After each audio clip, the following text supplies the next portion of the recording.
Assalamualaikum warahmatullahi wabarakatuh. Selamat siang, Bapak-bapak, Pak SNT 2. Salam sejahtera. Selamat siang, guys. Om Swastiastu, salam kebajikan. Kembali lagi kita di mata kuliah budaya keselamatan, pelayanan, keamanan dan pelayanan di pertemuan kedua ini. Kembali bersama saya. Terima kasih atas waktu dan kesempatannya. Kiranya dalam keadaan sehat ya. Oke, saya mulai aja. Di pertemuan kedua ini saya akan share screen tentang budaya keselamatan. Ya, dapat dilihat ya, udah kelihatan ya. Ya, di sini sebenarnya budaya keselamatan dan keamanan dan pelayanan kapal ini, ya Bapak-bapak ya, itu semuanya membahas tentang SOLAS, yaitu SOLAS dan juga ASM. Yang kita tahu di mana ASM itu ada beberapa chapter, ya. Di sini kesempatan ini saya menjelaskan keselamatan kapal, yaitu berdasarkan SOLAS 74 chapter 1, 2.1, chapter 8, 10, 11, dan 12. Yang kita tahu ASM itu terdiri dari 12 chapter. Ya, Bapak-bapak ya. Ya.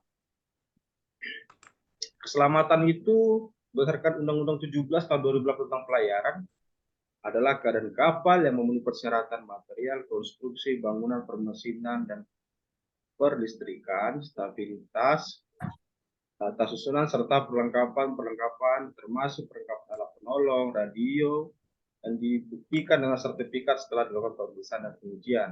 Intinya bahwa keselamatan kapal itu jikalau ada approve dari kelas ya mengenai semua tentang bangunan kapal, stabilitas, pemesinan, listrik, alat penolong dan sebagainya, jikalau sudah ada ya, maka keselamatan kapal bisa diterbitkan, yaitu ASM sertifikatnya ya. Itu biasanya kelas yang baik itu jikalau kapal baru bersifat krim 3 bulan, dan setelah 3 bulan ada kembali audit, maka akan berlaku selama 5 tahun ke depannya, dan dilaksanakan biasanya annual setiap tahunnya. Ya, itu sertifikat keselamatan kapal yang bisa kita dengan ASM, International Safety Management. Ya, Bapak-bapak ya. Oke. Keselamatan persyaratannya yaitu satu material, konstruksi, bangunan, stabilitas, permesinan, listrikan, serta tata susunan perlengkapan tentang alat penolong, radio, dan teknologi elektronika kapal. Ini saya jelaskan sehingga terjadi sertifikasi kapal. Ya, ini biasanya merit inspector akan melakukan pemeriksaan, pengujian, baik itu kelas tadi jelaskan. Indonesia mungkin dikenal dengan BKI, untuk kelas luar seperti NK, LR, ABS, dan sebagainya, itu tergantung kelasnya masing-masing, dan sehingga akan diterbitkan yang namanya sertifikat kapal, yaitu ASM. Ya, sertifikasi klasifikasi ada terpenting dari lambung atau construction, mesin atau machinery sertifikat, lambung timbul atau garis muat, international log light, termasuklah di sini yang namanya film somak. Ya, di sini bisa di audit. Ya, sertifikat statutoria itu banyak, sertifikat kebangsaan, nationality, sampai dengan type rating certificate. Ya, dan ada juga namanya dengan mohon izin, sertifikat manajemen keselamatan dan keamanan kapal, ini DOC. DOC juga berlaku bagi manajemen suatu perusahaan, Document of Compliance. Ini DOC khususnya ini untuk manajemen perusahaan. Ini berlaku tiap tahun, biasanya mereka melakukan audit dari kelas ke manajemen kapal. Oke. Yang kedua, ISM sertifikat dan International Ship Security Certificate atau ISCC.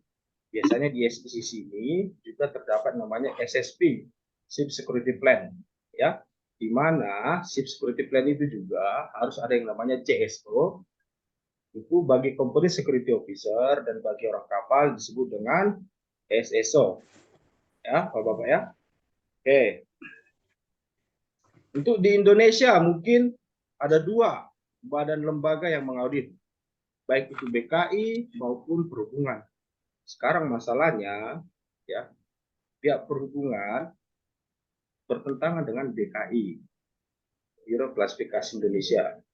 Ya, banyak ini yang bertentangan. Jadi pihak perhubungan kadang-kadang menerbitkan sertifikasi, di mana juga kelasnya itu termasuk BKI. Jadi kadang-kadang di sini bingung ini, yang dua lembaga ini, ya, dua lembaga ini.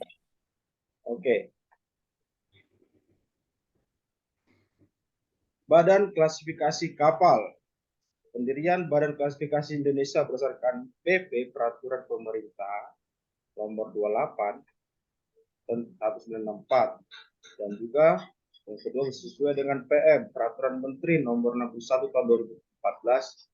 BKI atau Badan Klasifikasi, Badan Klasifikasi adalah lembaga klasifikasi yang merupakan melakukan pengaturan kekuatan konstruksi dan profesional kapal, jaminan mutu material marine, pengawasan pembangunan, pemeliharaan dan perombakan kapal sesuai dengan peraturan klasifikasi. Jadi intinya di sini dibilang keselamatan kapal ini melakukan inspeksi, ya, audit dari badan kelas, ya, itu banyak itu. Nah, inilah contoh-contohnya badan kelas yang ada di dunia. Ada ABS, BP, CSR, CSR, banyak segala macam. Ya, Bapak-Bapak kalau Indonesia sendiri pasti Bapak-Bapak sudah tahu, yaitu Biro Klasifikasi Indonesia. Oke. Nah, ini contoh lambang-lambang ya Bapak ya, yang suatu lembaga kenegaraan. Suatu lembaga kenegaraan yang melaksanakan inspektor di atas kapal. Ya. Sebenarnya adanya untuk kelas ini untuk salah satunya untuk persyaratan pengauditan, yaitu Marine Inspector atau PST, State Control ya Bapak-Bapak ya. Nih. State Control itu biasanya berlaku selama 6 bulan tergantung region masing-masing. Ada Asian region, ada AMSA, ada apa namanya? Kalau Amerika US Coast Guard, ya, tergantung daerah masing-masing. Tapi semua satu tujuan, melakukan inspeksi tentang pelayaran suatu kapal. Ya, Bapak-Bapak ya. Oke, biasanya ada yang namanya defisiensi. Kalau marine inspector tersebut menemukan defisiensi atau bisa dikatakan observation, di mana kode-kodenya ini banyak, ada kode 7, ada kode 17, ada kode 10, ada kode 12, ada kode 30, ya Bapak-Bapak ya. Asalkan Bapak-Bapak jangan sampai dengan kode 30 atau bisa dikatakan detail, ya, detail. Oke.